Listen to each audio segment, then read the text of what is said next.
All right.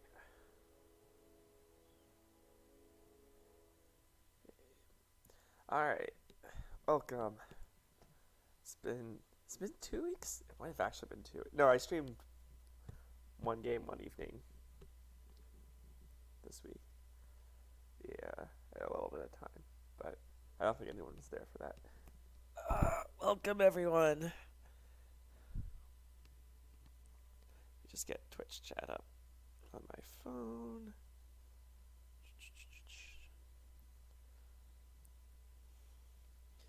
Uh, Chat. There we go. Excellent. All right. So yeah, lots happened since last we talked about stuff. A lot has happened, and yeah, we want to go over it. We want to go over.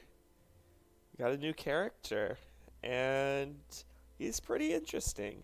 Not perfect, but pretty interesting. So, yeah, I'll just jump right into the assassin. Um, so, there's one thing I need to change. This is probably green now. Yeah. Okay. So yeah, Assassin. Uh, Pretty interesting character. Um, I think. Well, to start, I haven't done a character review yet, so it's kind of interesting to me that Assassin's the first one. But I think right now the Assassin is. I think he's probably the weakest class, but he is a couple minor changes from being very strong. Like he's the absolute power level of his cards are kind of there where they need to be. They're just a bit too inconsistent. Um, and what I find happening with the assassin is that like I have a bunch of interesting things I look to do, but none of them end up working together. Um, A Shogun, yeah, just starting on the assassin review. Um, so yeah, I yeah they so the assassin kind of has um kind of like three archetypes ish that they're going for. Uh, Currently three archetypes. Um, you have what I call the two. There's two major than one minor archetype. The first is the stealth archetype. So assassin is pretty much the only class in the game currently that has access to stealth, and it's a fairly interesting buff. Those that don't know, stealth makes you untargetable, and you do your next attack deals one extra damage for every stack of stealth you have, and it ticks up every turn. And as of this last patch, every time you take damage, it ticks down one. Um, so the so there's a good number of untargetable from ranged. Yes, yeah, not from melee. Yeah, from ranged or targetable magic attacks. Um, so stealth right now, it's an interesting buff. It's a bit stronger, obviously, than just inspired. Well, not necessarily. Obviously, inspired gives you more damage for the entire round, but um, it's probably a little bit stronger than inspired. I think whereas most buffs or debuffs are worth about half a willpower, I generally say that stealth is probably worth a full willpower, um, give or take. I think after the recent nerf, it's a little weird on the edge, um, but yeah, it's definitely a stronger attribute. The thing about stealth, however, is that it's not something that's just a complete. So there's two main uses for it, right? There's for dealing with ranged characters, and specifically ranged characters. There's very few magic things that it blocks. Pretty much it only blocks Frostbolt in terms of what the enemies are using, which is notable, but uh, a lot of the magic, almost all the magic attacks are AoE or lightning strike. Um, so it's specifically good against ranged attacks. Um, and allowing you to essentially set yourself up to, like, you play a card now, and then a few turns down the line you'll do a lot of damage if you choose to hang on to it. So it's kind of like a set yourself up for a singular big turn later. And right now that's a little awkward. We'll get into some of the specific cards, but there's not a ton of support for that because of the way stealth interacts. Stealth does not apply on attacks after the first one when you have a multi-hit attack.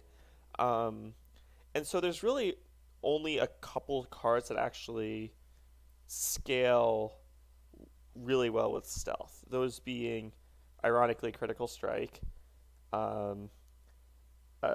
If you have a Hunter on your team, you can sometimes make use of Heartseeker. But Heartseeker, again, is also, like, both those cards are still understated. And Eldritch Blast. Those are the only three that actually have, like, really good explicit scaling. Multi-shot doesn't actually work with it, or at least I don't know if it doesn't, it's bugged. But you only get damage for the first attack. Double Strike doesn't proc with it. And we'll talk about some of the kind of payoff cards for stealth. Necrotic Spear is okay.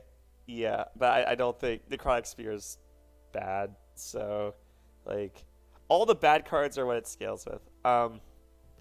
Yeah, the class also doesn't have a lot of the classically good cards that scale with single points of damage. So you don't have Bash or the I forget what the let me make sure I actually say this right so I don't confuse. Yeah, Bash. You don't have Bash. You don't have access to the heavy weapons. So you don't have access to sweeping I guess Strike 3 technically you can count as good. Yeah, you don't have access to Barbaric Bow and Wide Sweep. You do have access to Wing Smash, but Wing Smash isn't really something you're... I mean, I guess you can hold on to if you get the Aegis Tome.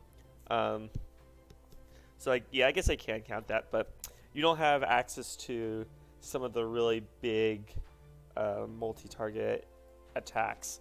I guess technically... So, yeah. So, it's slightly ironic right now that the... oh, someone wants a link.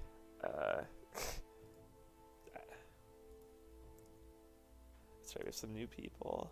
I'm glad I just checked my Discord.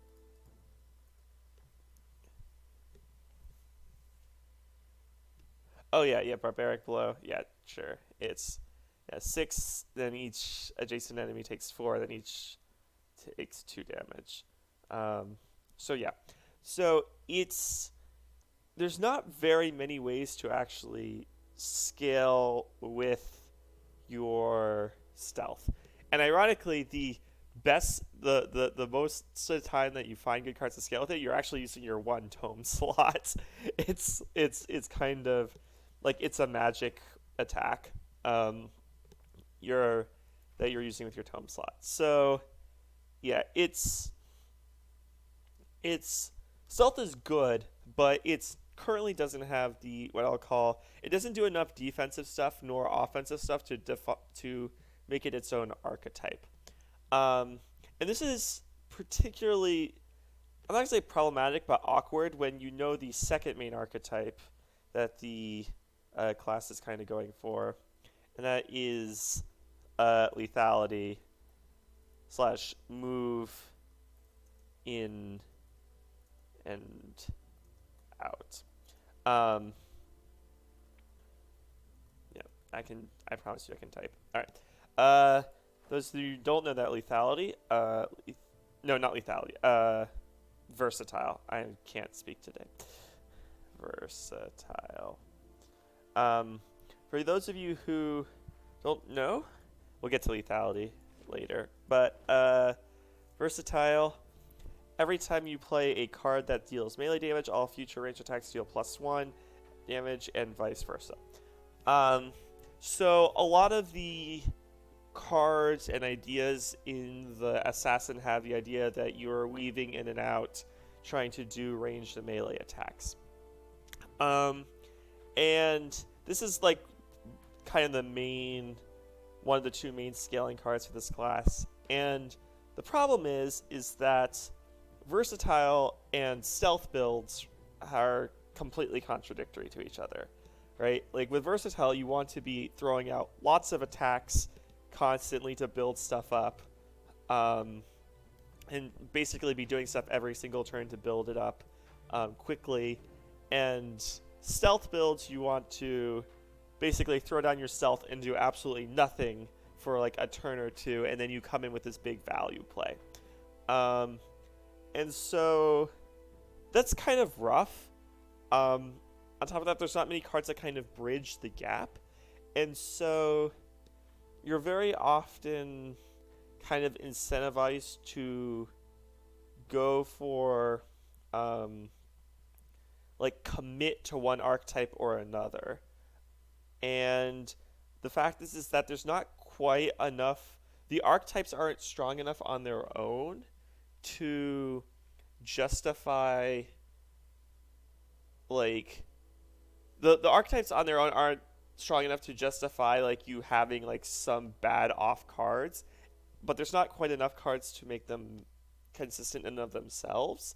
So you end up having this situation where, like, you're often, like, kind of committing to one of the two archetypes, but you can't, you have, like, a couple bad rolls, so you have to take another card, and then what ends up happening is that, like, you end up having a bunch of dead cards in a deck that's really supposed to, like, centrally synergize. Especially versatile builds have to really synergize. We'll talk about versatile when we get to it. But yeah, right now it just feels like there's a lot of cool, strong, interesting stuff that you could try to do with Assassin, but actually building it just falls apart because the cards just aren't good on their own, or like the payoff isn't good enough. And so I look at cards like Versatile, and I look at cards like I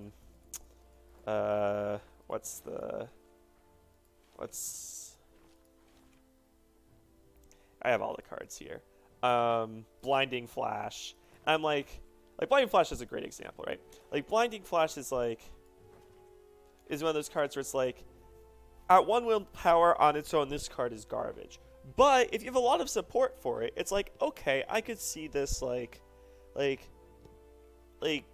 this card is, in normal situations, underpowered, but I could see why What Boy would cost this at 1. You don't want it to go crazy. Like, it's very good if you have summons, and if there's a lot of support for this archetype, this card can kind of, like, help tie that together. And if there's not a lot of support, it should be 0 willpower.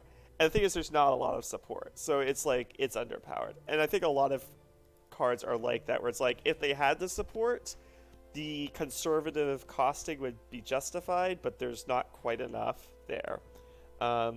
So yeah, we're going to just kind of go through and kind of give some recommendations. The third archetype, by the way, is Combo Strike. But there's only really 2 cards that explicitly interact with Combo Strike. And some that kind of do, but it's not really all there. So yeah, we'll talk about it. So to start, we'll start with the starting deck. I think the starting deck's quite good. improvised attack is kind of like mana drain um, in terms of power level. And for a first, uh, okay, so for starters, we'll hop into the. So actually, we'll talk about the item slots. So the assassin's base is pretty solid. He has almost identical starting setup, or not start, almost identical item slot distribution as the hunter. Um, yeah, yeah, exactly. Yeah, we're gonna talk. Yeah, exactly. Um, yeah, he has uh, a, two blades and two bow slots. And traditionally, those are very strong carry slots.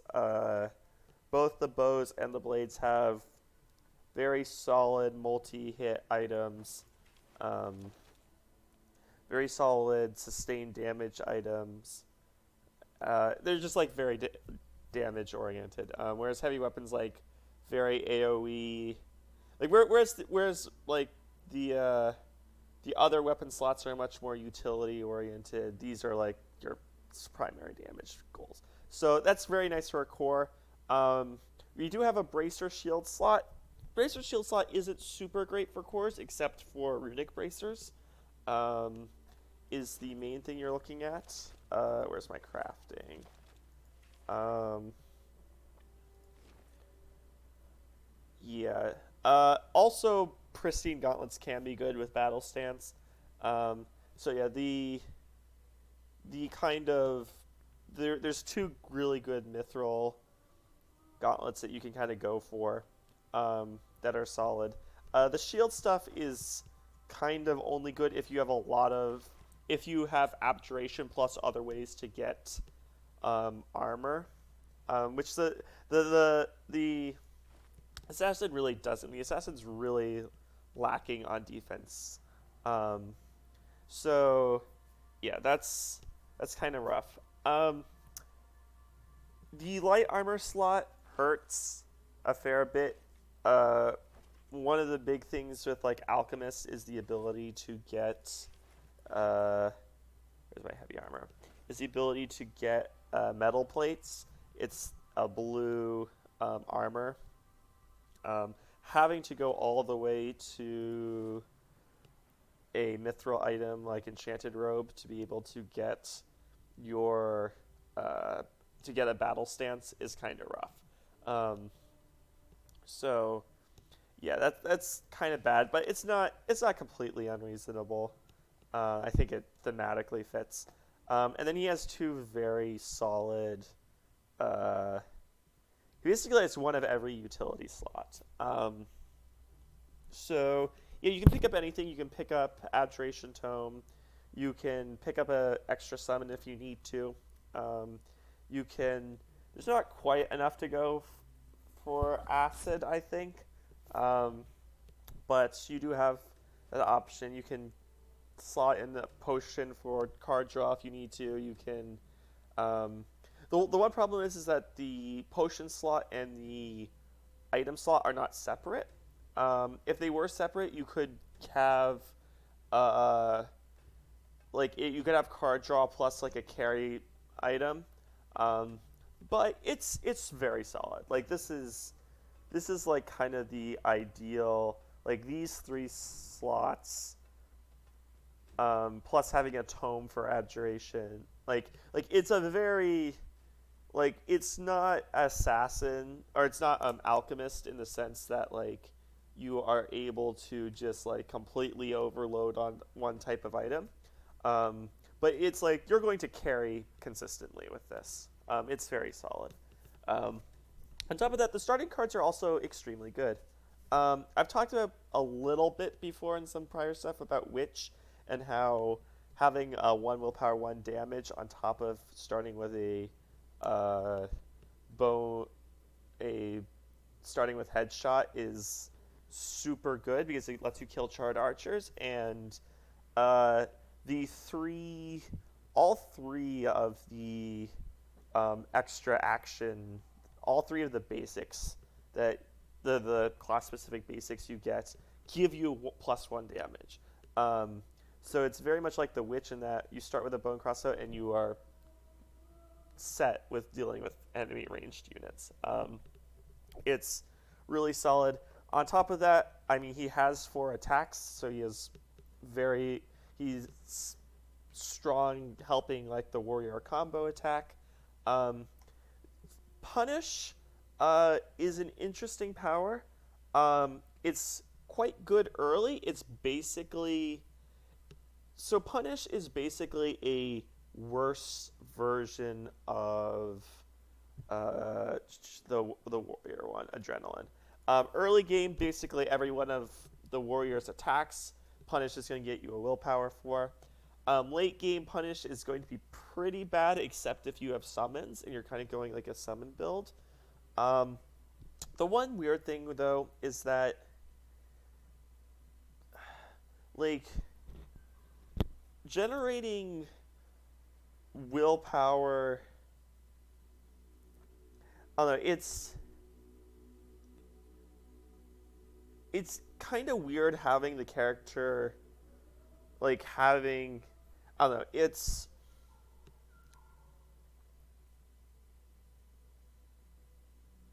I don't know. It's inflexible willpower generation is what I'm trying to say. It is. I don't know. It feels like when I have the warrior and I have focus, it like you have the option to get willpower off of combo attacks or the option to get willpower off of just going off and like killing someone and comboing someone. With Punish, you have to do it off of combo attacks, and it's just like not being able to like split up your characters to get your willpower generation come like early game they're always together, so this is basically Adrenaline. But late game it's a bit weak. Um, and this is also a bit weird because Punish kind of sets the precedence for a combo strike based stuff. Like the assassin's default starting item is the flint dagger to get you stock. Um, and the truth is there's not actually much support in the kit for combo strikes. Um, and not only that, is Punish doesn't necessarily let you get more combo strikes, is kind of the other awkward thing. Because, like, presumably, like, typically you're going to have enough willpower to get the other character that's with the assassin to play all of his attacks. So, like, if you're going for, like, a combo strike build, Punish doesn't actually help you do that, right? Punish lets your assassin get some attacks in after you get your first set of attacks. So it doesn't actually let you get more combo strikes. It just lets you it's like your combo strikes are worth like you have your high value attacks and your low value attacks. Punish just helps you get your low value attacks out, if that makes sense. Because if you're going for a combo strike build, like you like yeah, the excess willpower just helps you do other stuff, like secondary stuff. Um, and in this game, like doing primary stuff well is better than like doing primary stuff okay is better than doing secondary stuff well. Um, right? It's like if I'm facing the necromancer, like it's much more important for me to take summoner off and deal with high priority summons than it is for me to progress the damage or like get a prepare and play or something. So or get like an extra set of armor, or set up for a future turn. It's and so even if like I can set up for a future turn very efficiently, or I can generate a lot of armor efficiently, doing that primary thing is still much like against the dragon. Immobilizing the dragon is much more important than efficiently getting armor up. Um, and so the same kind of goes here. It's like when you're focusing down an enemy and you're getting attacks, it's much more important for you if you're building a combo strike build for your non-assassin character to be attacking than it is for your assassin to get like an extra attack off in that period. And so punish doesn't actually help you get um, punish doesn't actually help you get that many uh, help you get more combo attacks. Um, it's also like again more situational. So like there's a lot of ways you could change punish to make it interesting. Um, and a lot of that's kind of has to go with kind of how you see the vision of combo strikes um, in the game. So I think a couple ideas for punish. So yeah, the entire rest of the kit, improvised attack is very good. I think perfectly statted. Sneak I think is right where it needs to be. I talked about before how sneak is kind of a like worth kind of like two status effect. It's like worth one willpower. And generally speaking, all the starter cards are understated one willpower. So like swipe could be a zero willpower attack. It's one. Stealth could be a zero willpower attack. It's one. And I think that's right on the money. I think all this stuff is pretty right on the money. So, except for punish. So yeah, so some ideas for punish. Um, so so before I go into punish, I should probably actually go into stealth a little bit. So right now, stealth. So I think before stealth was okay. After the recent nerf, I don't think its pricing is at the point that it should be at. I had this pulled up somewhere. Here we are. Yeah. The recent nerf, for those of you who don't know, is whenever whenever you take damage, you lose. Taking damage now reduces your stealth stacks by 1. So before, I think it was kind of consistent that you could get 2 extra damage off of yourself, 2 to 3. Now it's probably 1 to 2 on typical situation. So yeah, I think like I agree. Like intuitively, if you think of like what stealth is supposed to do, like this kind of makes sense. Like intuitively, this makes sense. And I agree with this like on a thematic point of view, but I think that at the current costing of stealth and the stealth mechanics, I don't think that it's quite strong enough. And so I think there should be a minor buff in either one of two ways. If you want to go defensive, I'd say that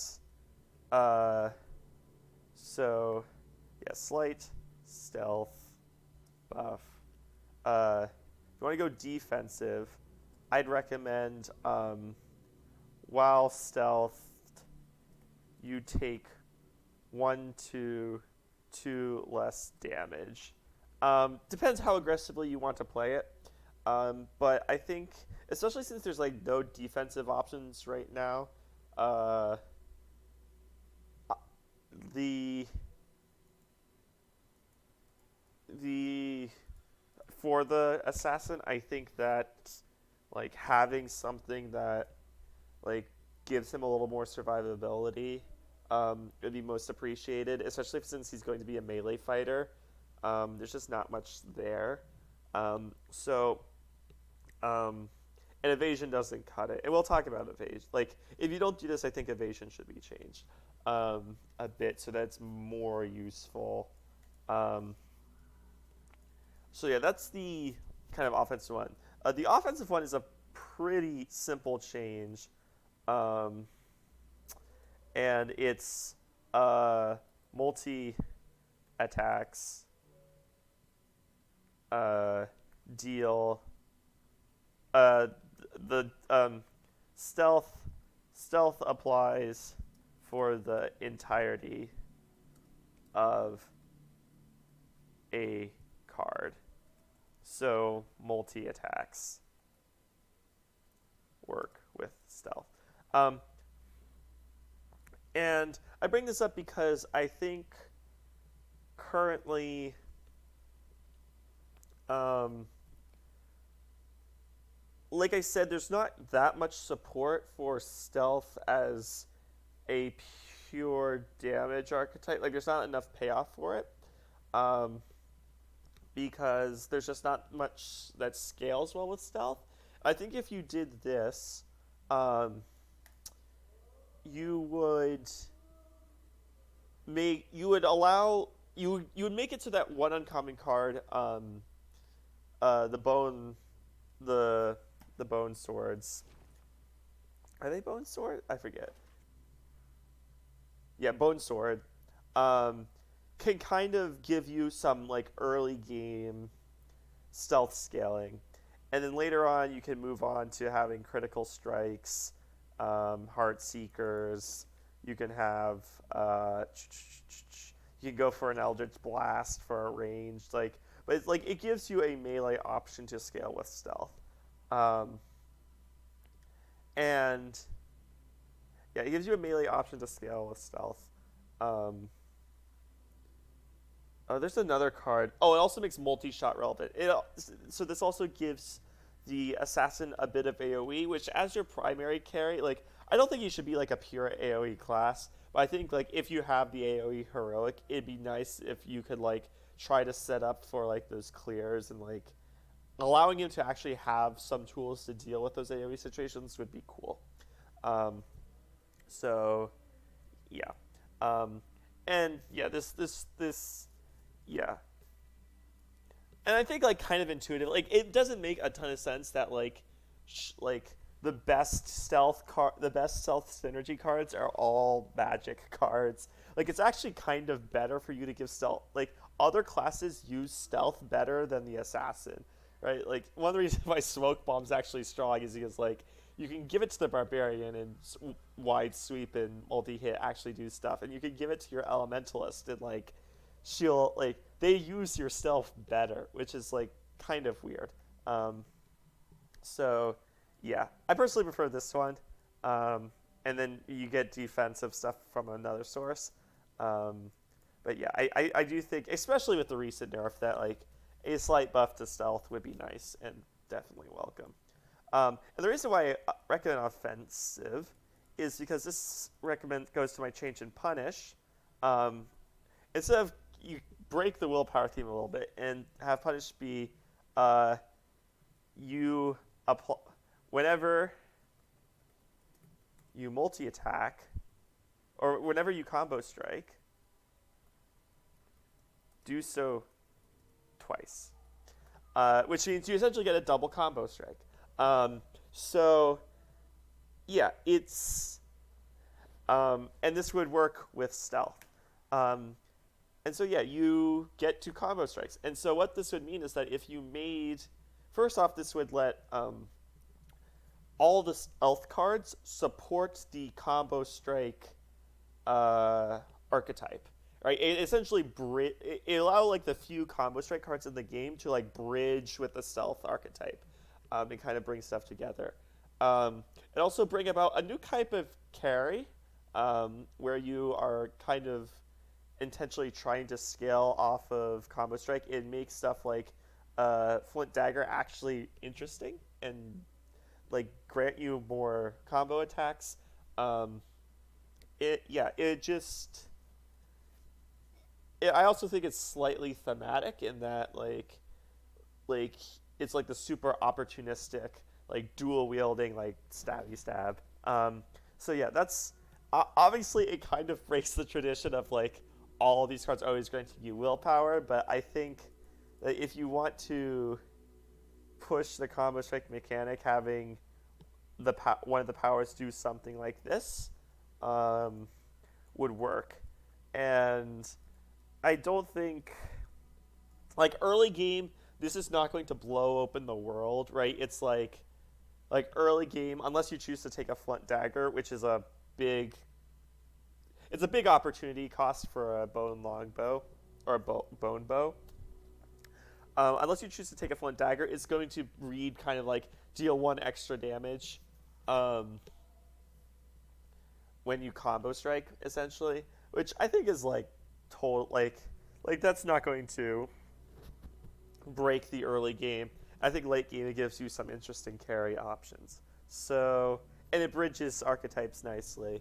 I think between this and the couple extra cards, you get to a point where you can consistently, like with stealth, get like double scaling on it and like build a stealth archetype if you get enough of it. Um, so yeah, that's my recommendation for Punish. That's legit my only recommendation for the early game cards. I think this class has a very solid early game suite. I think like the 3 other cards are right on the money where they need to be.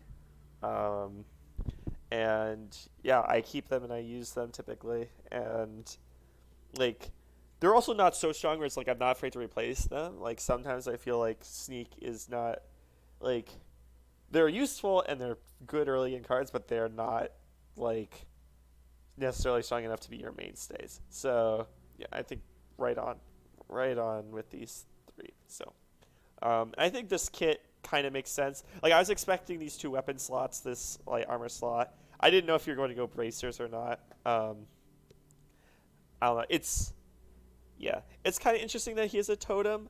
I don't really know how to use. I don't know. It's from a build standpoint, it makes sense because some of his stuff scales well with summons.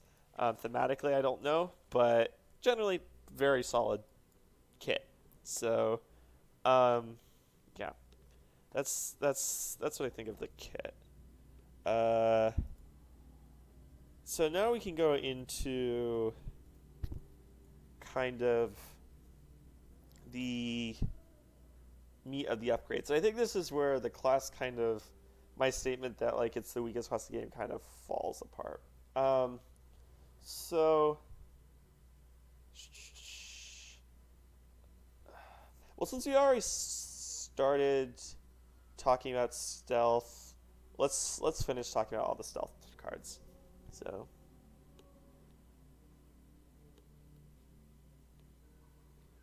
yeah, yeah, I guess that makes sense. Yeah, yeah. I do think the class should have like some magic somewhere. I don't know about the summoning totem. So that's that's just the one. Yeah. So I mean, it does make sense because of like I guess it makes sense because of the Gem of True Sight, right? With like a perfect aim, like the Eagle Eye and the Gem of True Sight. So yeah, I might actually consider experimenting with some Eagle Eyes with this class. I didn't really think about that before. Eagle Eye is kind of interesting, going for a perfect aim kind of situation. Combos are a lot better right now, so yeah, yeah. Okay, I see it now. Never mind. It makes perfect sense. And now that we just got a massive buff to combos, we might actually try that out a little bit. So yeah, but yeah, I think yeah, that's kind of where I stand with stealth. Um, so yeah, let's go to. So that being said, I think a lot of the stealth cards are quite good. So uh, we'll start with Smoke Bomb. I think Smoke Bomb's probably the one I'd say just baseline good card, like actually like attractive card that I want to play the assassin for. Um, let's get back to the main menu. Uh, Smoke Bomb is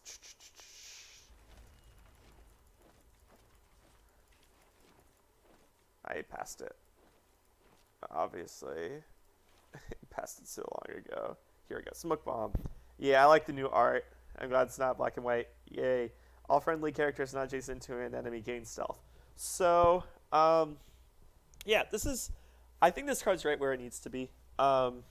This is the one card that, like, so this card, two main uses. You use this on turn 1 to essentially make your team immune to archers, and save you from a ton of damage. And the other thing is you use this to set up on turn one to help burst down enemies. It's a very turn one oriented card. After turn one, it kind of diminishes in value a lot, which is why I'm fine with it being one willpower. If it didn't have the adjacent enemy clause, it should definitely be two. But I think as is, it's one willpower. The one downside with this is that you can't do this effect consistently. There's not another card that does this effect. So if you don't find a critical mass of smoke bombs, you can't like reliably say that this character just deals with all of your archers and you don't have to build another thing for it. But yeah, as a card, it's really great. It's the one supporty card that the assassin has. Tons of utility, very solid. It's also like in terms of the archetype of you play a stealth card and then you just sit back and wait. This is the exact type of card you want to do that because then your allies can go do stuff while you wait up. Yeah. It's best on turn one. Yeah, that is the one thing is that like this is not the smoke bomb that you like drop on your opponents to get away instantly. So yeah, the flavor is a little weird. I think in terms of power level, it's right where it needs to be. But yeah. Yeah, a weird thing in general is that stealth doesn't help you in melee. Like, it gives you, like, it doesn't help you. Yeah. Yeah, the card would need a complete rework if you wanted to, yeah, make it so that, make the thematic, like, boom. But I think, yeah, I think the power level of what it does is, like, good enough where it's like this. Like, of the cards in the Assassin class, I think this one's right where it needs to be. Yeah. It's strong enough on its own that you can take this regardless of the archetype you're going for. So, yeah. And it fits the stealth exactly. It's just good. Yeah, really solid card. The other solid, yeah.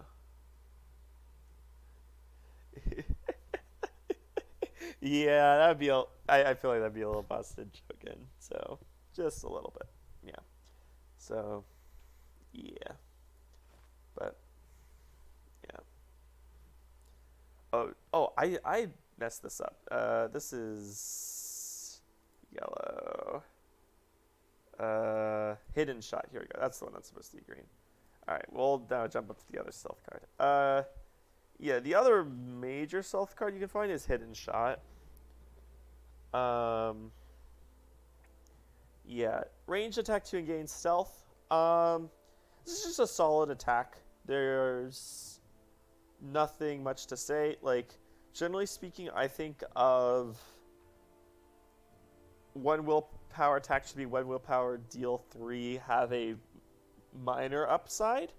And if you think about how stealth is kind of like you're guaranteed to get like 1 to 2 more damage plus the minor upside of being hit. Like this is like statted right where it needs to be. So yeah, this is also one of the few cards that bridges the archetypes because it's a cheap attack, which when we talked about versatile will be very good, and it's a good stealth card to just put you in stealth and get you set up. So yeah, this solid card. The two cards that put you in stealth are good. Simply put. Yeah, I picked them. I used them.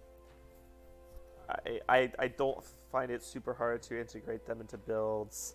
I think they're right on the money, right? Like I say, like I evaluate stealth as kind of like one willpower, and that's kind of seen well here. Like if you imagine smoke bomb in general, I'll say like this is like two cards put like in the early game will put 3 people in stealth. Often it'll be put 2 people in stealth. because there's people adjacent to them. So it's like again if you think about it, like okay, if you always want three people in stealth, you probably have to spend one willpower to move or one card to move away. So it's like two willpower put three people in stealth is like the common situation. So they're both like right on the money, I think. Um, yeah. So yeah. So those are so yeah, the two stealth cards I think are strong. Um, the other stealth card, I don't know why. I was hopeful for this card, but it's currently really bad. Is Garrote. Um, uh, yeah, melee attack 6 and then target discards a card. You may only play this card if you have stealth. So, um, I really like the idea of this card. I like the idea of having a major payoff stealth card in the class. Um, the problem with Garrote is that it's not enough payoff, right? So Garrote is basically put a minor wound into your deck.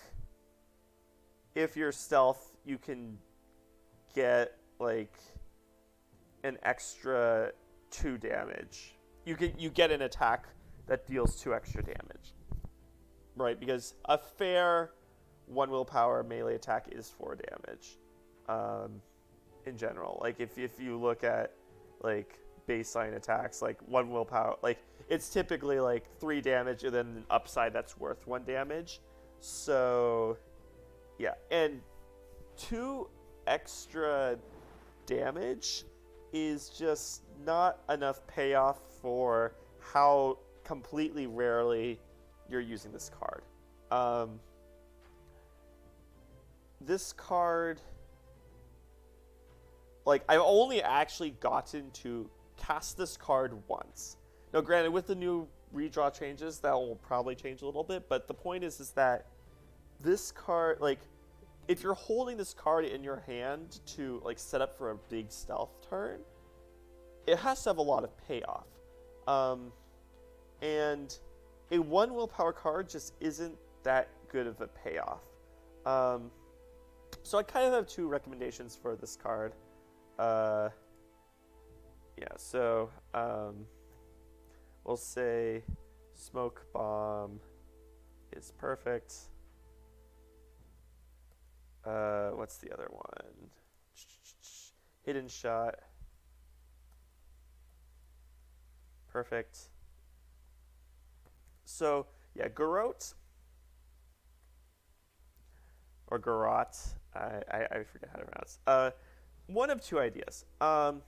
If you want this card to be just a good reward card for stealth that helps bridge the archetypes, you can change it to deal 3 damage.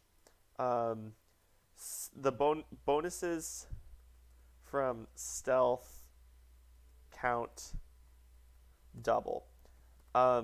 So, like, if stealth gives you like +2 damage, with Garrote it'll deal +4.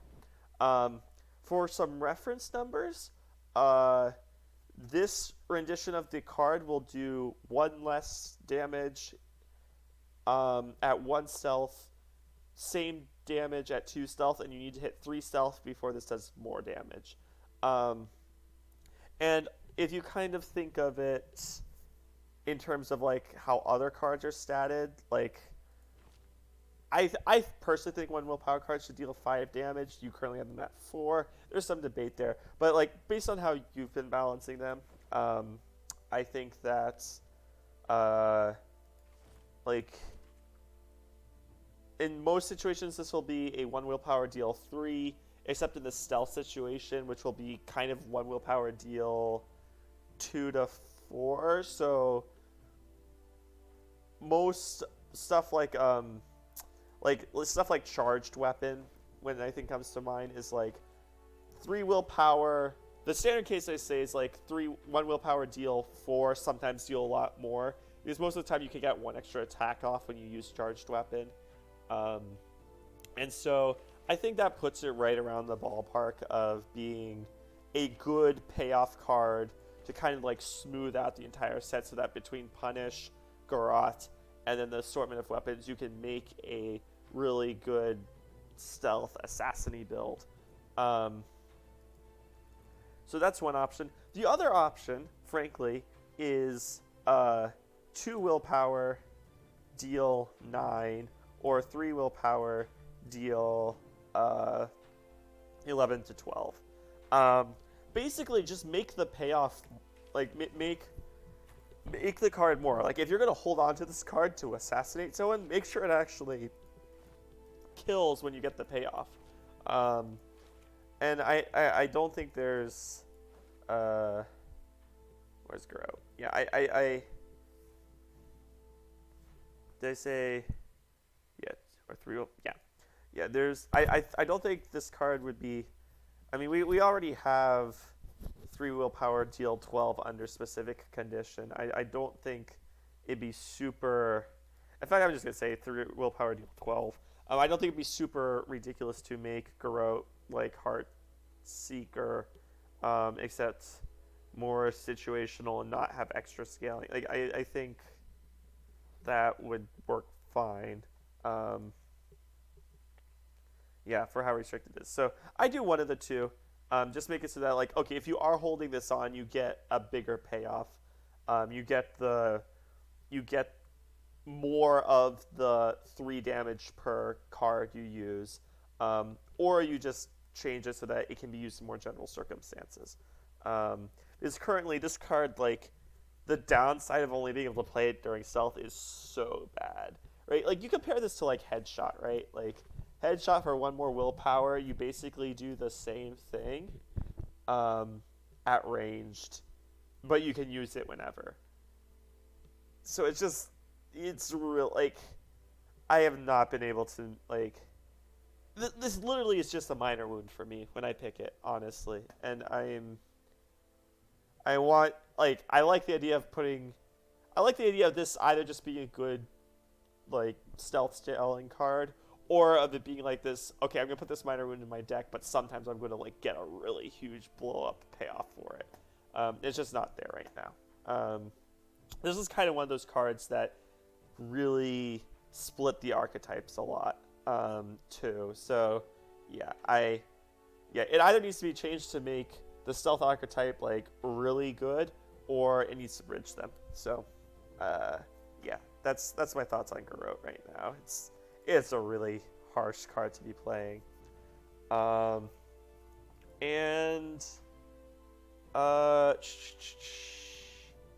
those are all the actions that interact with stealth. There's only 3, which is kind of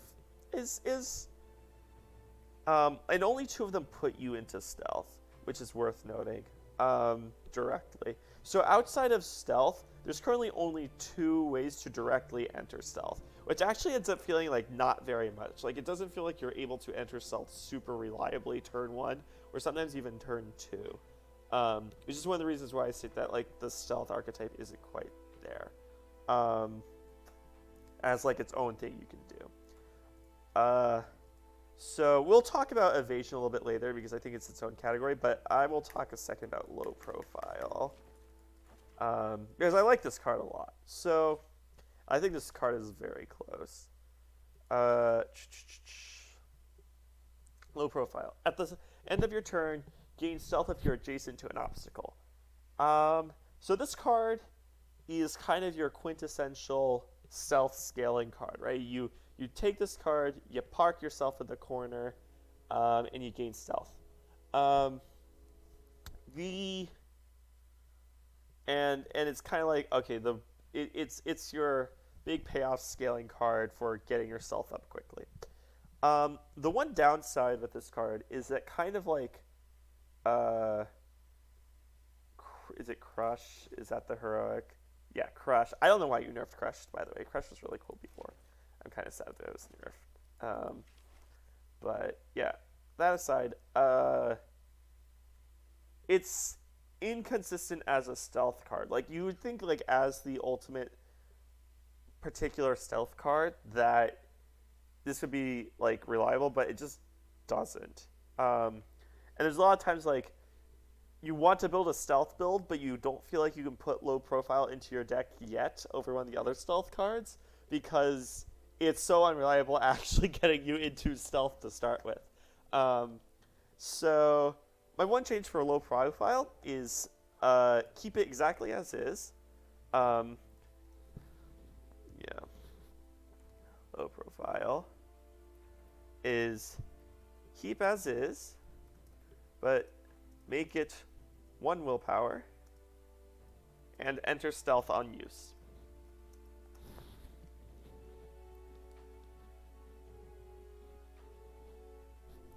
Yep. Yeah, I agree with that, Shogun. Yeah, that's kind of how. Yeah. So, but yeah, like I think if you just made it a consistent stealth card that like like this doesn't increase the power level, right? Like I think I value stealth at about one card, and I think you got or one willpower. I think you guys value it around there too. So this isn't increasing the absolute power level of it. It's just like it makes it more consistent as like a go-to stealth card. Like you take low profile, you will be entering stealth when you get it, and you will be doing a lot with stealth. I think that would just clean it up, make it a solid, like it just like clean up the archetype and clean up what this is trying to do. And it'd bring us from having 2 upgraded cards that immediately put you into stealth to 3. And 3 is kind of the magic number for you to be able to do something kind of consistently. 3, like the probability that you get one of 3 cards on any given level up is 75%. So if you get a lot of support in cards for stealth, or you think that you need stealth in a game, you can kind of reliably do it at 3. Another reference is that it over the course of was it? I think it gets to the case where like you can half of your level ups you can get one of the cards. So like yeah, if you have 6 level ups with the hunter, on average you'll get 3 you can get 3 summons. 3 to 4 summons. And yeah, being able to get like enter stealth consistently, I think would help quite a bit. So yeah, that's my opinion on low profile. Really close to being good. Like I like the design of this card a lot. I think it fits like when you think of stealth and like hiding behind objects, it fits that really well. It fits in the playstyle of what stealth is trying to do. I think conceptually it's strong. I like the idea that it's cheap. I just think it needs to actually flesh out the archetype that it's trying to do. So, yeah, that's my thought on low profile. Really cool card. I like it a lot.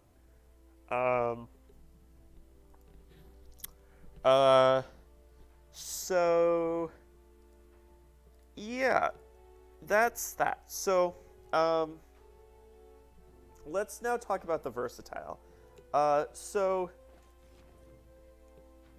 versatile, I think, for starters, the card itself is super interesting. It is also, however, the card itself, first, there's kind of 2 problems. There's not a tremendous amount of support for this type of playstyle, right? The only well-called dual attacks, ranged and melee attack cards are class cards. There's no items that currently provide those types of highly versatile cards. So that's and there's also no other things that make versatile payoff, right? This is the only payoff for doing this in and out strategy. The problem but the thing is the versatile as its own card is currently also itself understated. And I'm going to compare it directly to Overload. Overload, I think, by the way, is weak right now.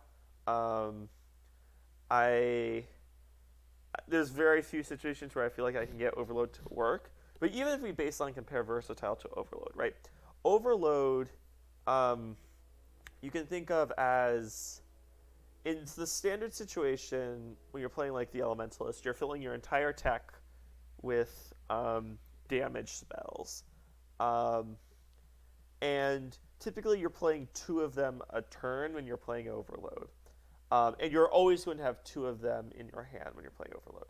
And so, or like, you're going to get two of them in your hand when you're playing Overload, which is about the quantity. So you can think of Overload as um, every turn gain, like every card cast, every time you deal damage, gain half a damage, is how you could think about it, really, because you're in most situations you're casting two cards and then you're reducing it by one. So for every two cards cast, you get one damage, and that's kind of how the math works out a bit. You could also think of it as gain one damage per turn. All right, Versatile. Every time you proc Versatile, you gain half a damage essentially, right? Either like say you have the idea a versatile quote unquote deck where you have half melee attacks and half ranged attacks, and you can use two of them on a turn in a similar vein. You get half a damage for each attack you make, but you can only stack it half the time, right? So say 2/3 of your like your Elementalist, 2/3 of your cards are offensive cards. That means you're going to draw one card that you can use in a given situation to stack.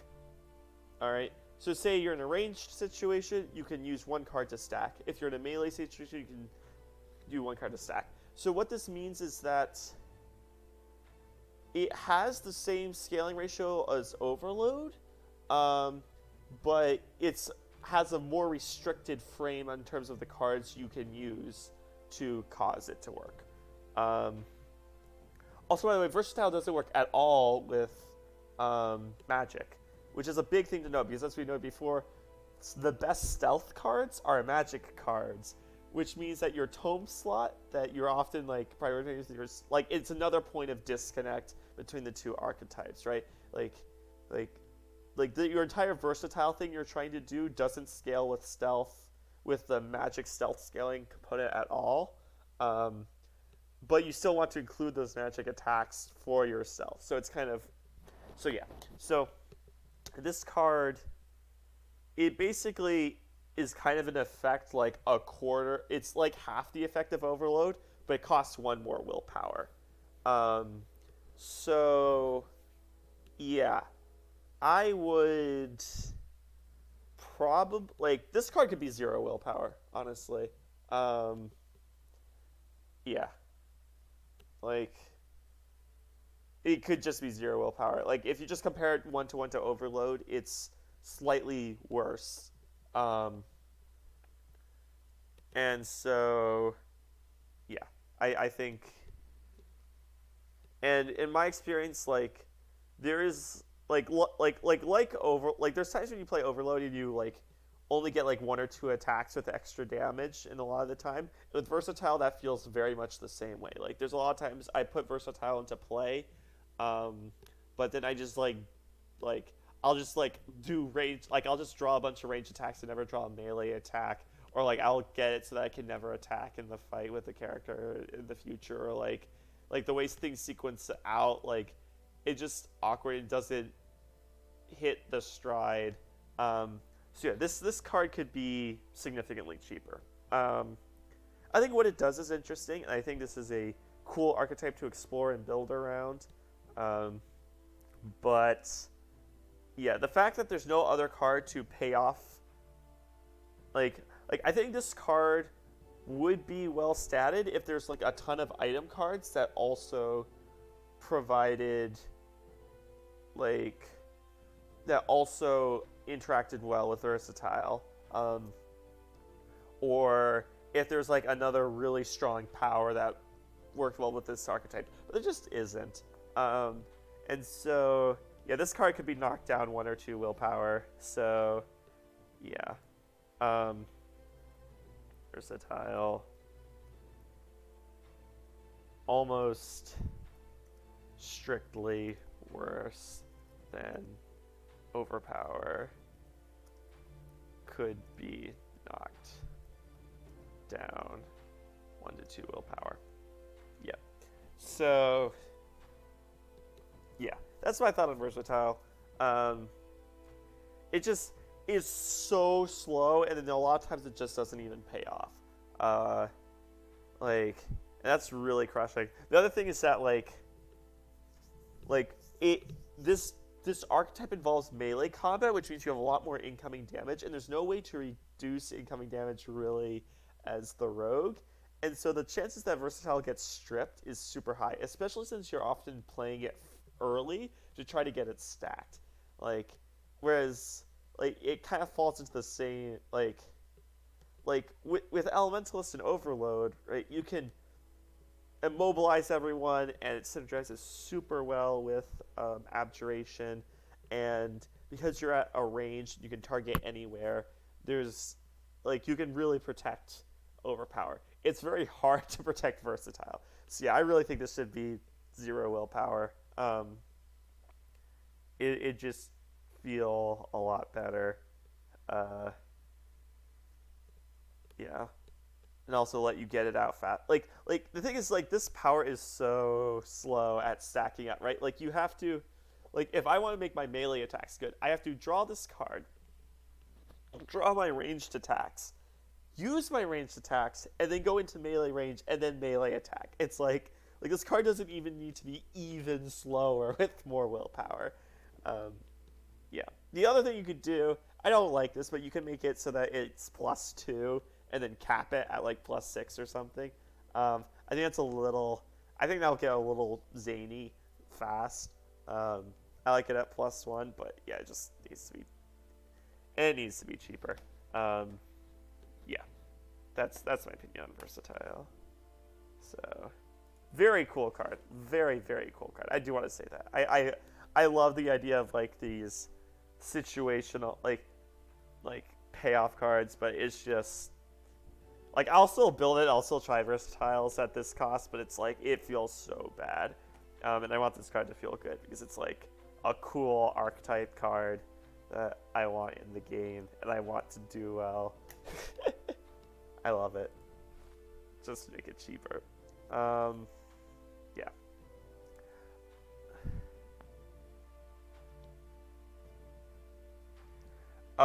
It can't proc off damage. Yeah, my chat, by the way, right now is recommending this procs off damage. That would be really broken. Because, yeah, Volley Fire would just go...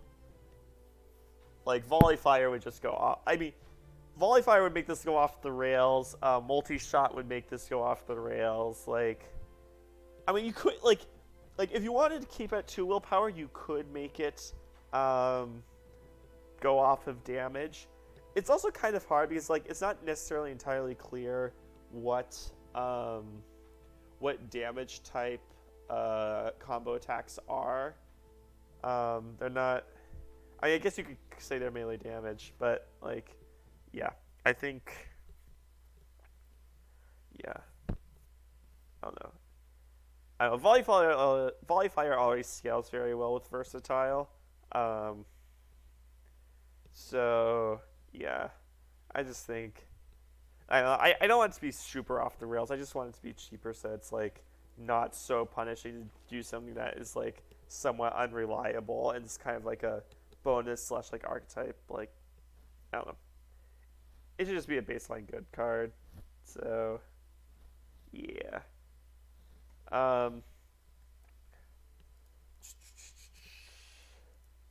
So. We've hit versatile. Now, let's talk about the cards that work with versatile.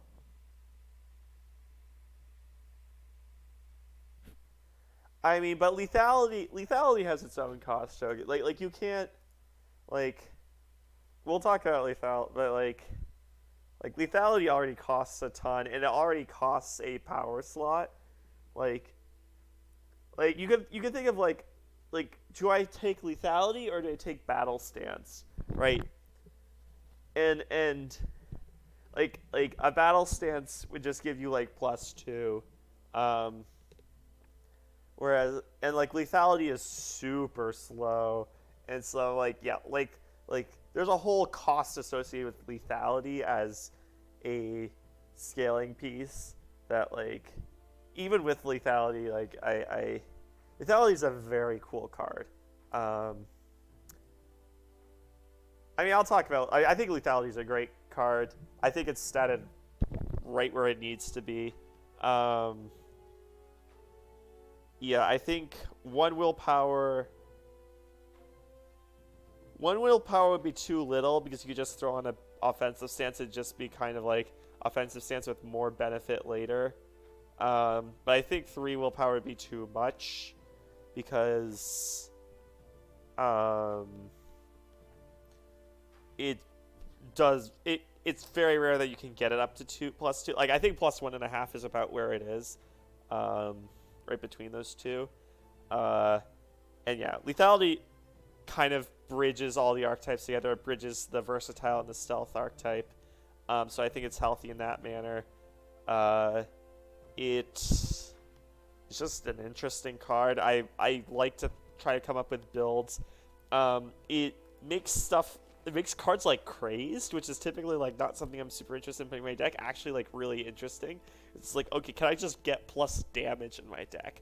And that's kind of cool. I like the idea. I like the fact that it like makes Crazed an interesting card, and stuff like that. Um, it also makes like Critical Strike like it helps make bad cards interesting. So yeah, I love lethality. Lethality. This will go farther down, but lethality I think is like spot on. Really cool card. If there was a class to put this card in, it'd be this class. Yeah, I love that power. Love it, love it, love it, love it. And like I put it as green because it goes in a lot of your build, but it's also those cards that like if you take it too early, it's absolutely useless. Or if you take it in the wrong situation, it's bad. But if you take it in the right situation, it's great. And it's not always clear based on the game what that is. You have to have a lot of really good insight to sort that out. So that's like exactly what I want in a card. So yeah, lethality is great.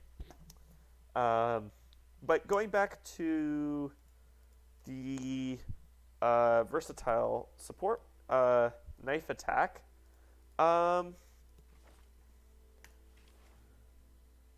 Where is knife attack?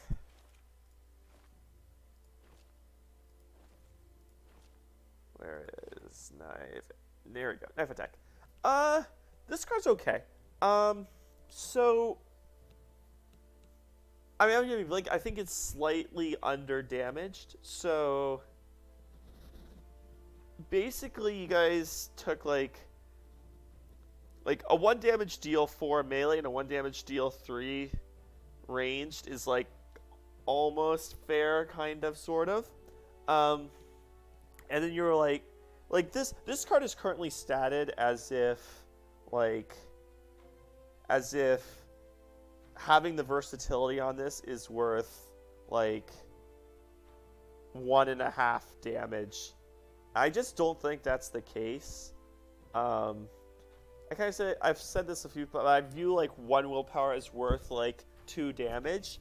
And if I look at the improvised attack, right, I think this is right where it should be.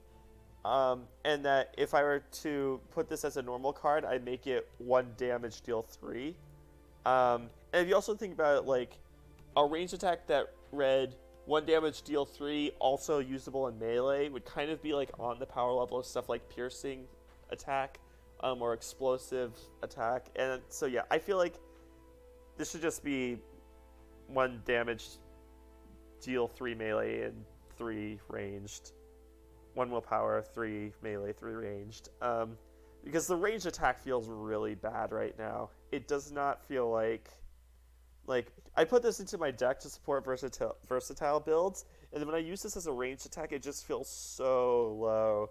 Because it's just like again, if there's like another power that like really synergizes with versatile, or like another two powers, it'd be like okay, I could see this being more conservatively statted, but it's just versatile, and versatile isn't like a super like to be frank, versatile isn't breaking the game right now, and I don't think even if you made the change I just made, it's not going to fundamentally break the game.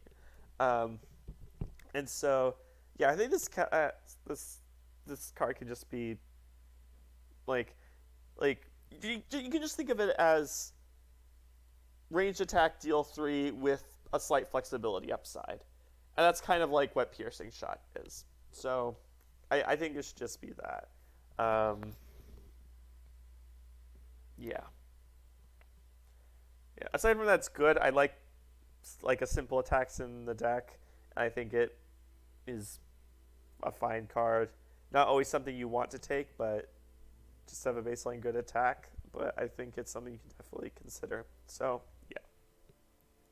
So yeah, knife attack. Make it deal 3 ranged as well. So that's my yeah. It's just a little. It just feels really bad. Like if I think about other 2 attack cards like Borrowing Barb, that's like 1 willpower deal 2 damage, deny my opponent a card, and gain an extra card in the future. That's like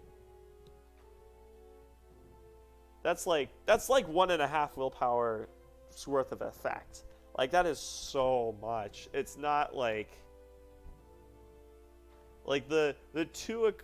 It's like hidden shot. Like the 1 willpower 2 damage ranged attacks have like such big extra impacts, and having a little versatility to make a melee attack is not burrowing. Yeah. Oh, burrowing. That's right. Yeah. Burrowing, borrowing, it both works. Yeah. But anyhow, yeah. I think, yeah, this is just not. It's just not quite there. That's all I'll say.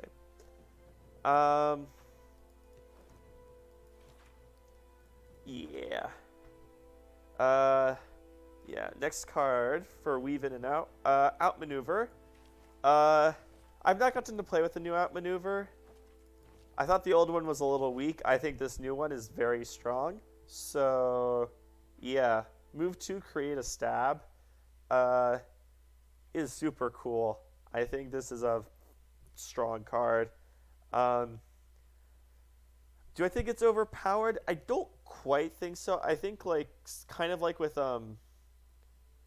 it's kind of like Quick Step to a degree, except you're drawing a specific card.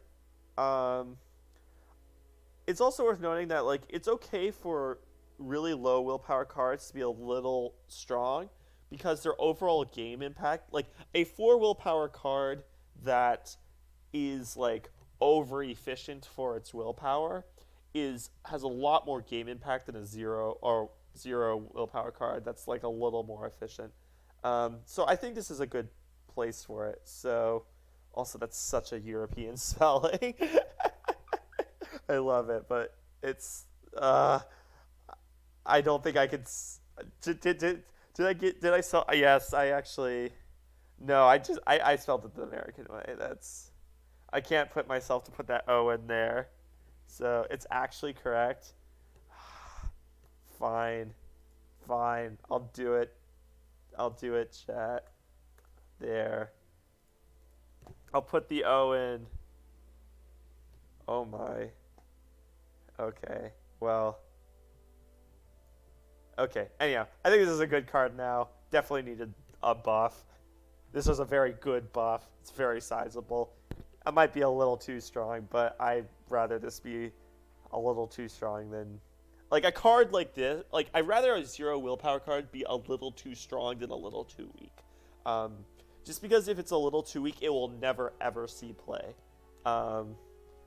Because of just the overall game impact.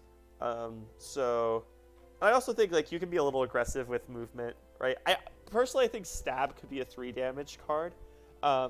So I think this couple's fine. Like I think this is yeah, it's on the strong side, but it's solid. So yeah. So yeah. New outmaneuver.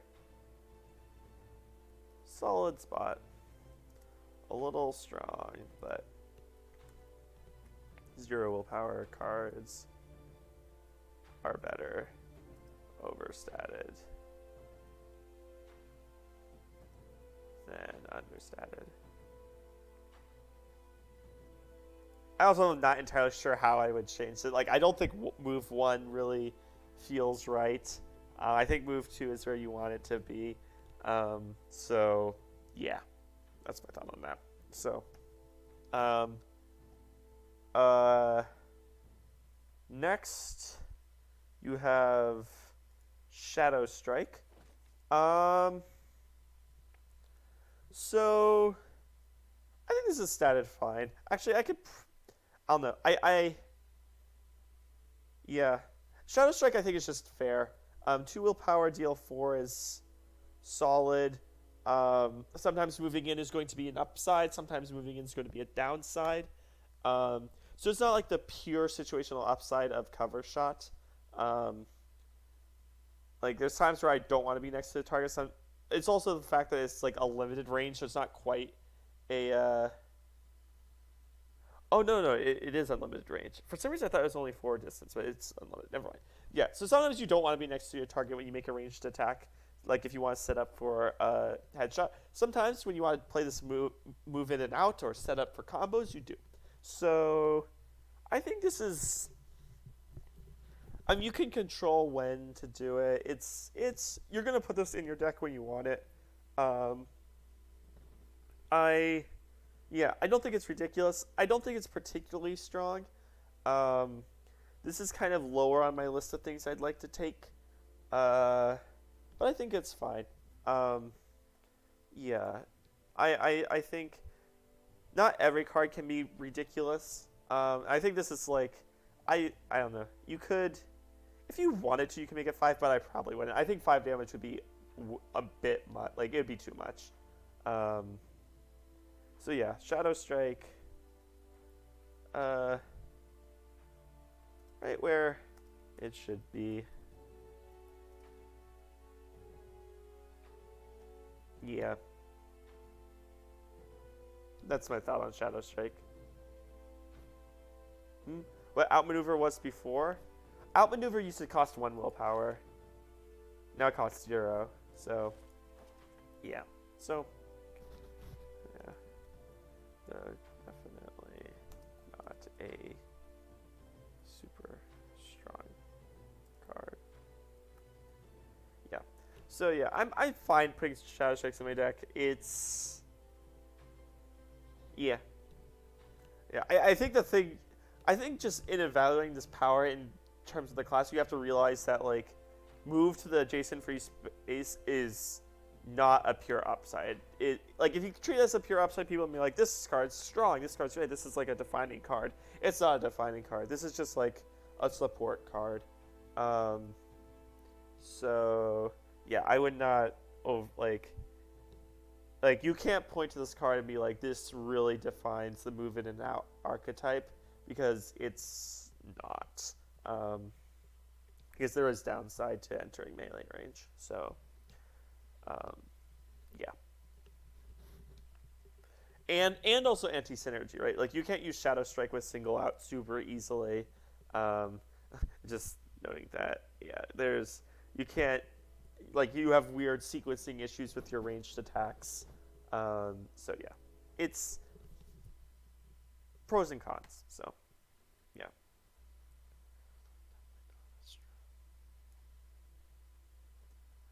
It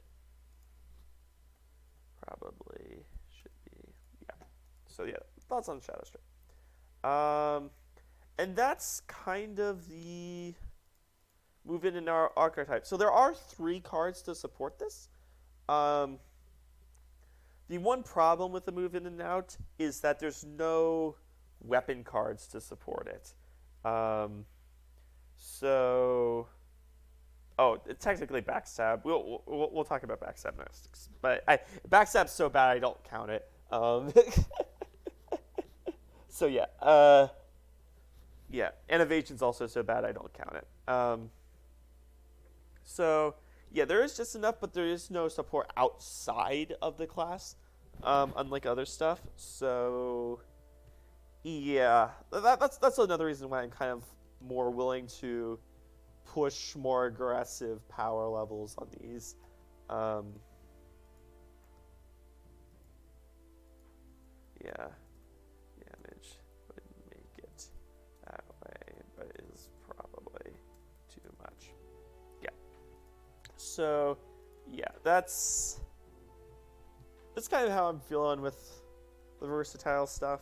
Um, and so we're gonna go on to the miscellaneous stuff. So I already talked about lethality. I have to get if I want to get a game in, I have to get moving here. All right. Evasion. So, I mean, evasion is just.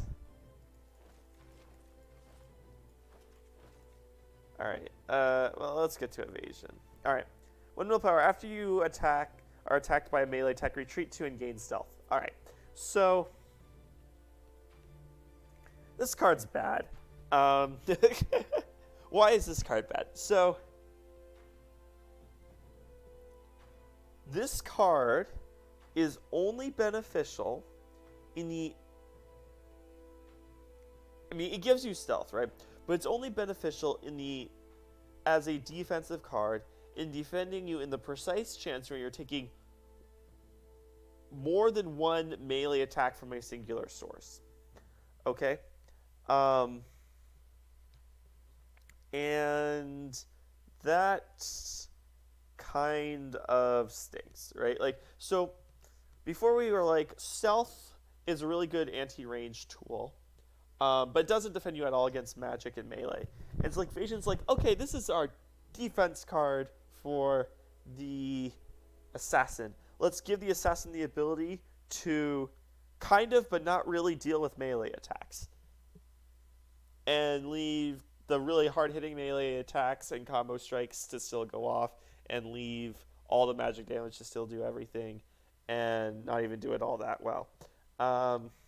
So, yeah, evasion.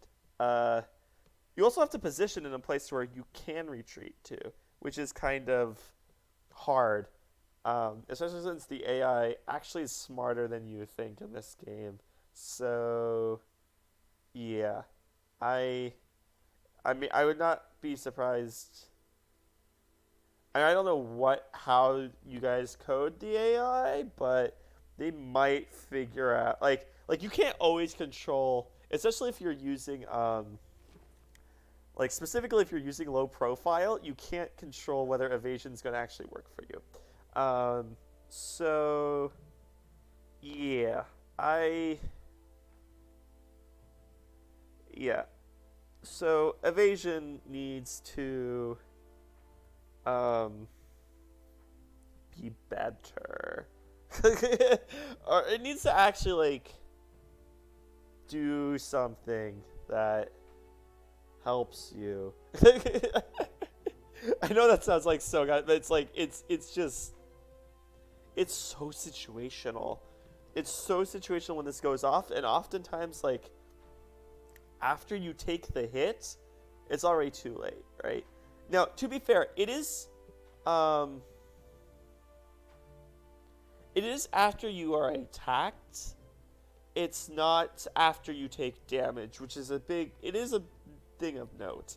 But because like the assassin has almost no innate armor gain, right? It's very hard for him to get defensive stance.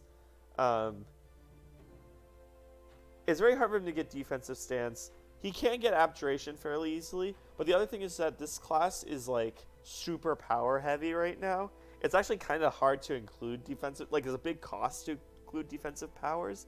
I mean, you often max out on powers, so like, and he has like 0 defensive options outside of that. And he's a melee class. So he's a pseudo melee class that doesn't always proc defensive stance. So it's like, it's a hard life for the assassin. And so this thing not doing like this thing nichely doing something not well in a singular situation is just really sad. Um, so yeah, I think that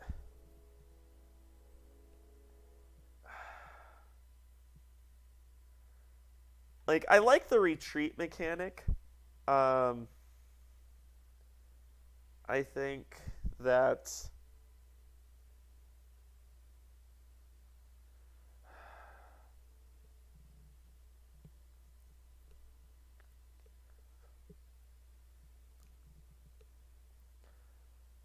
I don't know. I feel like this card should be.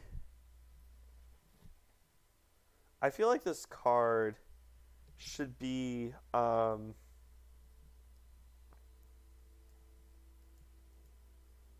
So yeah, evasion should read.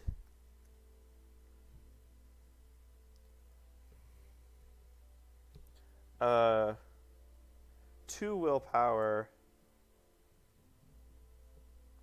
Um, First off, this card should be 4. 4 durability, 2 willpower. Whenever you are whenever you are attacked, you move. Should it be 3 willpower? I feel like this is a 3 willpower thing. You are attacked. You move back. You retreat to mitigate the damage and lose 1 durability on this power. Lose. Right? Like this thing should be negating damage in situations. You could even remove the retreat too if you wanted to, though I like the mechanic. Yeah.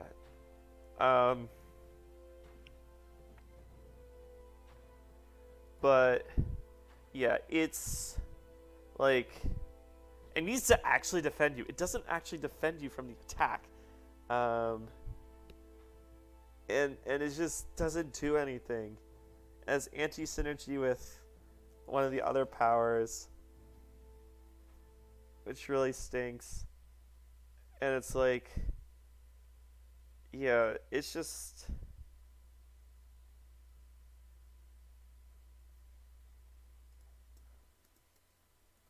ranged or melee attack. You can choose if you want melee or ranged, either way. I think thematically being able to dodge ranged attacks is cool, but like both work. But yeah, I think this should be like allow the squishy Noah armor, allow the squishy Noah armor assassin to actually engage for a short period of time with the opponent. I think that's what evasion should kind of do, and right now it just does nothing. So yeah, that's what I think about evasion. Yeah, this is a really bad power, unfortunately. It's so pivotal too because it's like the one defensive tool that the class has, and it just doesn't do it. So yeah, if you retreated before the melee attack, that would work. Instead of after, yeah, aka retreat before the melee attack. Yeah. So that's my thought on evasion. We need a card that mitigates melee stuff for this class, but this doesn't actually do it. So yeah, it's just way too niche. Way too niche.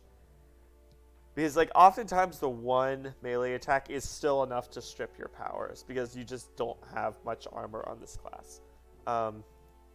You could keep it more in line if you applied the defensive stealth buff, and then maybe made evasion like improve this defensive stealth buff by 1 or 2. in addition to what it already does. If you wanted to try to keep it in that theme, but it, yeah, this class needs melee. Like, like it would help a lot to have a card you could tech in to help deal with melee situations. Um, yeah, so that's my thought on evasion. Yeah, I think this type of card should be in the class. It's just not very good. Backstab. So I have no idea what's happening with Backstab. I have no idea why this card is statted the way it is. Like when you do a melee attack 4, you should be like immobilizing your target. That's not even that good. Like swapping places doesn't do anything except get you out of the corner sometimes. Like this card just doesn't do anything. It's just like I look at this card like 2 damage deal 4 or 2 willpower deal 4 melee. I'm like, no thank you. Like pass. Like I like the idea of having a backstab. I like the idea of moving, but like I can compare this to hit and run, right? Like if this class had hit and run, I'd take it. This class would be really good with hit and run. Like I get 1 more damage to have less options of where to move and cost 1 more willpower. That seems bad. It just seems real bad. So like I don't know. This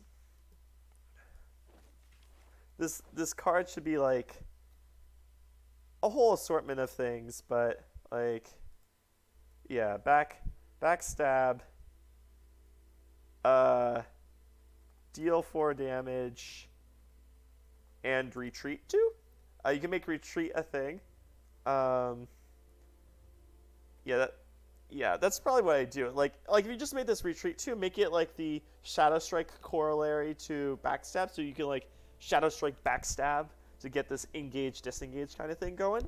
I think that's cool, and I think it'd be about where I want this, right? Like I talked about before with like Mighty Blow, how like the knockback 2 is kind of like a willpower in a lot of situations because you often don't have to move back, and so that would put this at 1 willpower deal 4, which is exactly where you want it to be. Yeah, I just don't get the swapping thing. It just doesn't. There's no game impact, and it's like statted as like this really hefty, powerful thing. The other idea I had for this card is deal 4 damage and then combo strike. That's the other idea that I had with it. And this would help like facilitate the combo strike archetype. Also is thematic that like you're getting this opportunistic attack off. It would also scale really well with exposed, which makes sense, right? You backstab someone that's exposed, they do a ton of damage. It just, yeah, that would also work too. And then you also think of the, like 2 willpower deal 5. That's about right. When you compare it to like a 3 willpower deal 7, it's like okay, with like some specific scaling upside that works with your archetypes. So yeah, I do one of these two. But yeah, I don't think. Yeah, just right now, it's just like, what does swapping do for you? Like it can let you set up to get like 1 more combo strike with an ally sometimes if you can like somehow get the rare chance to position in between the two of you. But the way Hex movement works, that doesn't happen all that often. Because it's just really bizarrely statted card. I don't get what this one's trying to do. I also don't get how like swapping places works like thematically as a backstab. Like, yeah, weird card.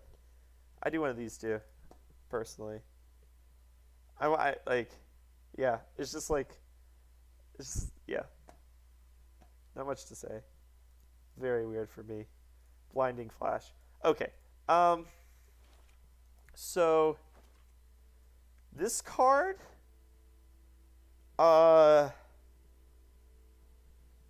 So I'm going to evaluate this card on its own, and then I'm going to evaluate it in a slightly different light.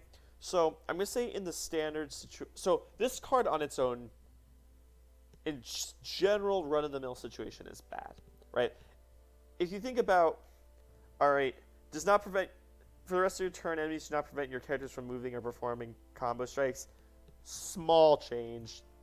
You're very often not positioning to, like, you're very often, like, in general play, you're positioning considering this already. So this just, like, is just a very nice small perk. I wouldn't even call this, like, this is half a willpower at most, maybe a third. Like, it's not, it's like move one, essentially, is a way you could think of it. So it's not really, you don't really get anything for that portion of it. It's a cool portion. I think it works with the blinding flash, but it's not, it's not really what I'm thinking about when I look at this card. It is very thematic to go with your combo strike builds. I will say that. So cool perk, but not interesting. And then all combo strikes deal +1 damage. So if I think about +1 damage,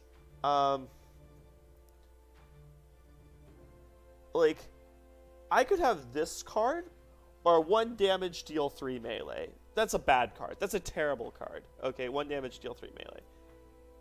1 damage deal 4 melee. All right, say that's a card. Why don't I just attack and get a combo strike? Like even if I compare this to swipe, right? Say I have allies around my opponent, right? And I choose swipe over this card, right? If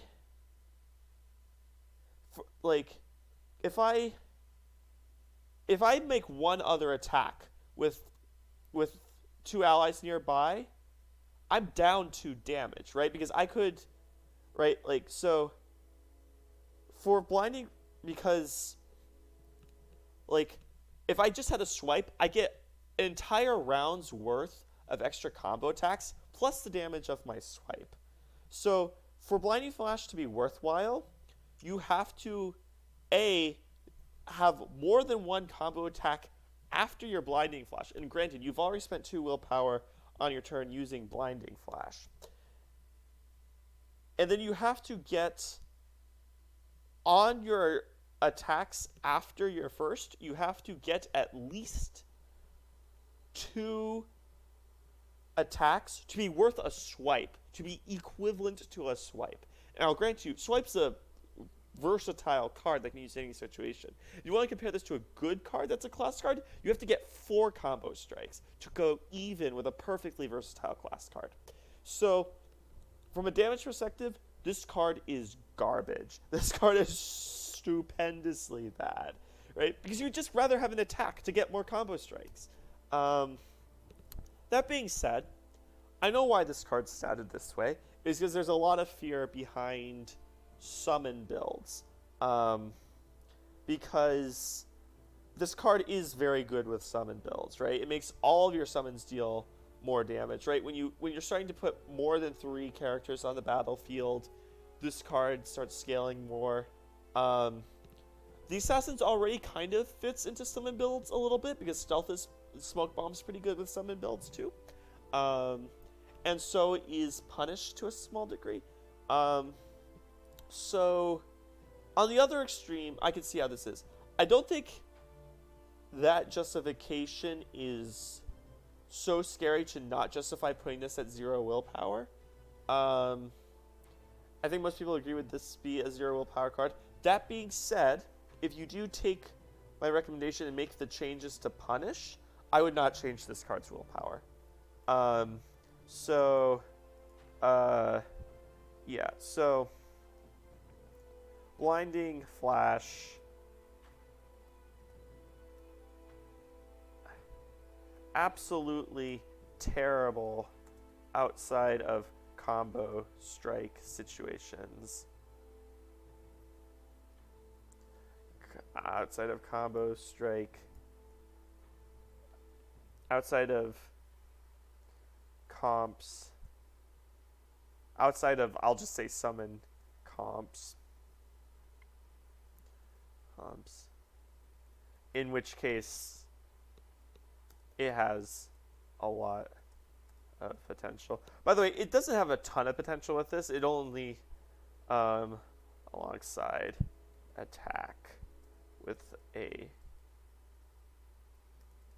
Oh my gosh, stop correcting me.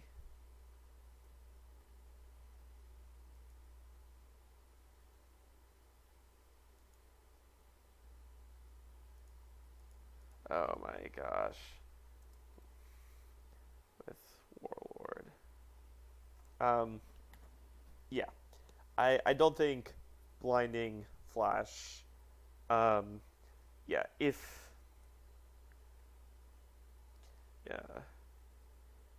you do take my punish change, consider leaving this as is, because if you do take my summon, my punish change, then this kind of gets a little more value more consistently, and it's kind of like with punish you always have another summon floating around. By the way, punish should be 1 willpower under this. 1 willpower. Yeah. Yeah. Yeah. Yeah. That effect isn't new. So yeah. So there's some stuff to think about there. If you keep punish as is, you should definitely drop this to 0 willpower.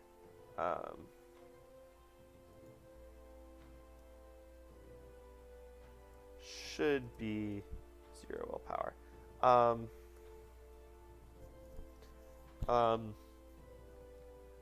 Yeah, I will say, yeah, you shouldn't be too scared about this blowing up summon comps too, because one thing you have to remember is that with summon comps, all 3 characters need to be in on the summoning, right? Like in the current comp, it's basically Hunter, Warlord, and Warrior, and all 3 of those classes have very fundamental roles in those comps. So if you're taking out Warrior, you're losing a ton of defense for your summons in exchange for Blinding Flash and Punish, and if you remove the Warlord, you're losing attack in exchange for Blinding Flash. So I think in both cases, like, it's totally fine. Like the opportunity cost of having to include this clash means that Blinding Flash can be aggressively statted. The only thing I would say is that if you make it so that like combo attacks are more of a thing, then you could keep this at 1 willpower. But yeah, in normal operating circumstances, this card is terrible. So yeah, but yeah, I get the conservative approach to this. It's just like there's not combo strike support to justify the conservative nature. And if you think about the opportunity cost with other classes, it doesn't make sense for this. So that's my thought there. Yeah. Yeah.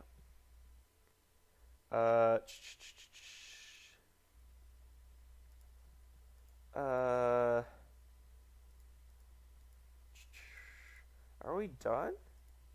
Did I actually get through it? We got through evasion, lethality,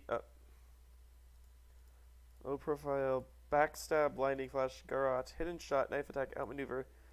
Yeah, we got through them all. All right, cool. So yeah, that's my thoughts on the assassin. Class is solid.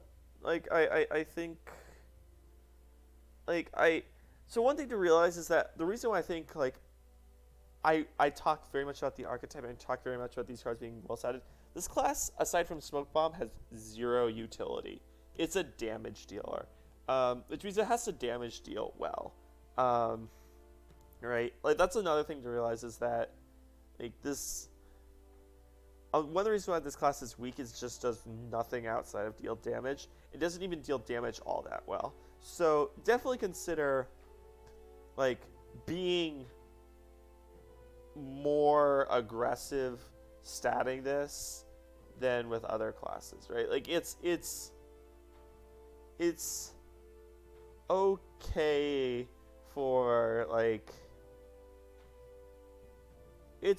for like stuff like Hunter to have like pinning shot be conservatively statted, because the character has like a lot of other stuff going for it aside from, right? It has a lot of other utility. Pinning shot's a bad example, but it's okay for like oh, I'm trying to come up with a good example. It's okay for like Warlord, I guess, to like not do too much damage with like, I don't know. It comes in. What am I saying? It's not okay for them not to do damage.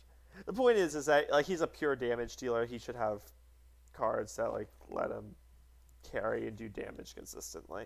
And it's okay for these things to be a little aggressively statted, especially since the class doesn't like, he has lethality and he has versatile, but like he doesn't just have like a baseline like raw damage boost. And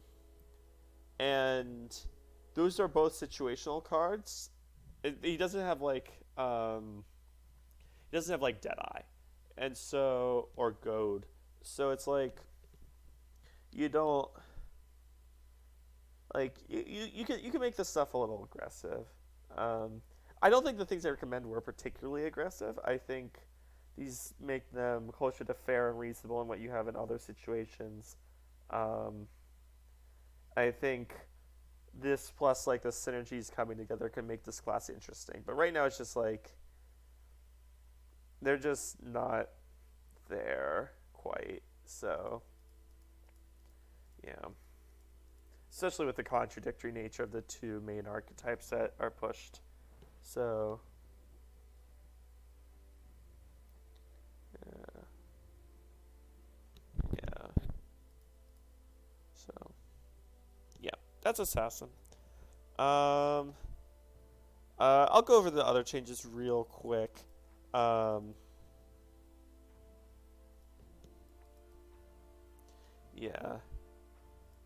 Ironically, this is not what this class does. This class does not take down high value targets quickly. This class combos up and waits, and then takes down high value targets efficiently later. So yeah. That's kind of ironic that that's placed that way. I don't know if that was your intention here, but the assassin is not. The assassin actually has very little fast burst, aside from having the ability to have headshots. So yeah. Balance changes, increase the availability. I love this change. Yeah, these are the I didn't go over the patch notes last week, so I'm going to go over them last week and this week's ones. So I've been loving this change.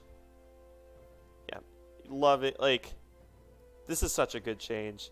This shifts the crafting from RNG based to decision making, right? Because I'll be honest, like, crafting components feel expensive now, but they should. They're really good. And like at this point it's like I have to make a choice, like, do I save my gold and my crafting components to build a late game item, or do I try to get some early game power? And that's kind of based off my gold and economy and where my items are at, which is like something I have like a lot more control over than the shop RNG. And that feels really good. Like this decision making change is like, I like it. I've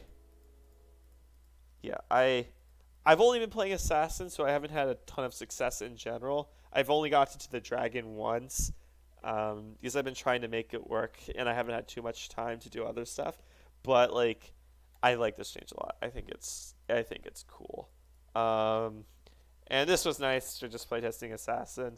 I know a lot of people were talking about this, so yeah. If this game does become big, you'll want this in general too.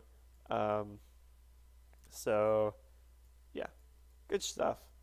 Oh yeah, this was bugged to be super good before. This is based off how many cards you played before, not how many cards you drew, which was like hilarious. So yeah, that bug needs to be fixed. I still don't know if the card is good, but we'll see. Oh, I just got rid of it. Yeah, that's yeah, good bug fix, important bug fix. I don't know. This week's changes, I like these week's changes a lot. Update the redraw mechanic. I haven't gotten a chance to play with this, but I'm super excited for this change. This makes all comboing so much easier. This game has like, the way this game is structured, it's so hard to combo, and this just makes it infinitely better. Right before, it was that like, I did the math. If you had a 15 card deck, which means you have one green item in every item slot, you had to wait 2 turns on average to grab a combo, which means you had a 2 willpower tax, and your combo was 2 turns delayed from when you drew your first card in the combo on average. This change basically shrinks that to a 1 willpower tax and a 1 turn delay, and sometimes even less.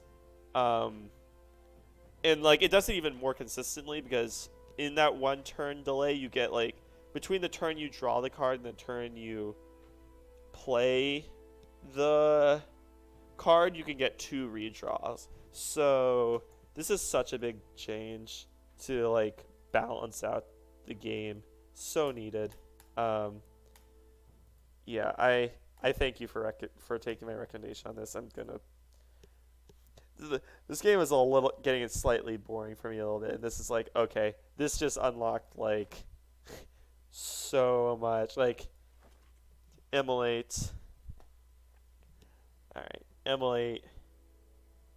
Like, just all the combo cards, just every one of them. Like, I could go through so much, but it's like Metamorphosis. It's just so many cool combo cards, and now it's like, if I draw one first, I feel like I get a piece of the puzzle, and not like I have to get rid of it hoping to redraw them together later. It's just like so good. So good. It's gonna make things work so more smoothly. It's just like, I'm so excited to play with it. So excited. I wish part of me, I'm very happy with my work, so, but if I wasn't working, I would definitely just be streaming stuff with combos right now, so that's very cool. Tackle. I agree with this change. Tackle was overstated. I think I did analysis before on this, how the card was bad. And now it's decent.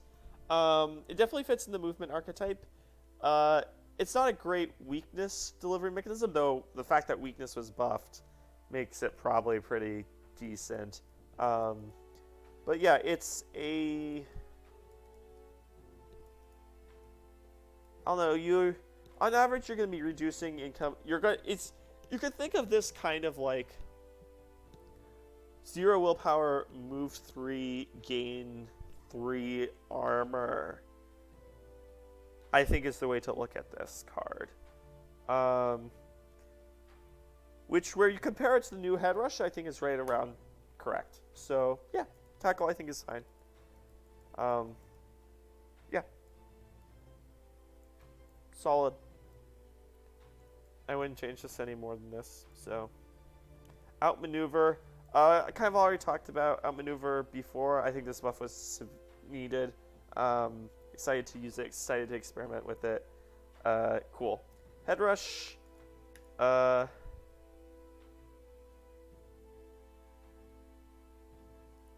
Effective move 1? Are you sure is that still not move 4?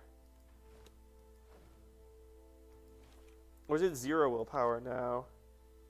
Where's Head Rush?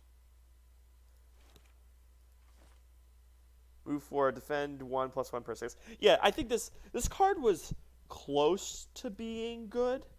Um, it just like you kept it on your helmets, and it's like move 4, armor up 4 for 1 willpower was a good card. The lower decrements were bad. I think this um move 4, like this is kind of a good compromise. When you move 4, you're gonna get 5 armor, which is great. When you move 3, you're gonna get 4 armor, which is great. When you move 2, you're gonna get 3, and when you move 1, you get 2. So like you get pretty competitive armor if you move more than 1 square. So I think this good buff. Like yeah, this card was just a little like this card was an like this card. It was worth taking this card to get the armor from the helmet, right? I would never take this card on its own, but it's worth it for the armor on the helmet. I think this makes it like, okay, this is a card I'm actually okay having in my deck. So yeah, I agree wholeheartedly with this change. Good stuff. This is an interesting change. I mean, I'm going to take Intimidate a lot more now. I don't know if this was needed. I mean, there's not that many sources of Weakened. I feel like this is more of a change to help Witch out. Like, I feel like this is more in line with, like, what you're hoping for with your Witch than what you're hoping for with Intimidate. I mean, I'm just going to take Intimidate now. There's just no questioning that. It makes it super good. Intimidate was already fine. Like, this is really good. So, yeah, I'll take it. The stealth effect, I already kind of mentioned, like, I don't think it needed to be nerfed. I think it needs some type of offensive or defensive buff to justify this. I do get the intuition behind it, so. But, yeah, stealth is, like, the utility uses of stealth is very situational. So, it's whatever. So, and then, yeah, this was talked about in the Discord, good. And yes, oh, thank you. Thank you. All right, Aura of Pain. We can put Aura of Pain to yellow now. We can put Aura of Pain to yellow. I still think it's not great, but it's good. We just need Hex and Draw and Anger to be. Dominate can be yellow too, by the way. I think Dominate's a yellow card. Yeah, we just need, please. I'm putting this in the Assassin recommendations. Desperate. Which recommendations that get sneaked in? Please don't let Draw on Anger and Burden give armor. I'll even spell it British. Make Hex 0 willpower. Please. The Burden and Draw and Anger are so bad right now. It's like I can't play Witch without like. And Hex is just like so like the class has 3 good cards. That's it. Like you have a 25% chance of just not getting a playable card when you level up. It's like the class is just, it's so sad missing those cards. It's like Witch used to be one of my favorite classes to play, and now it's like rip my hair out. Though this is welcome. This was so needed. I think. Do I want to play Assassin or do I want to play Witch right now? I definitely have time for. Okay, I'm going to turn my stream on and off again real quick, just so that the replay file saves. By the way, thank you for listening, Wetboy, if you actually went through all of this. I will post this alongside stuff.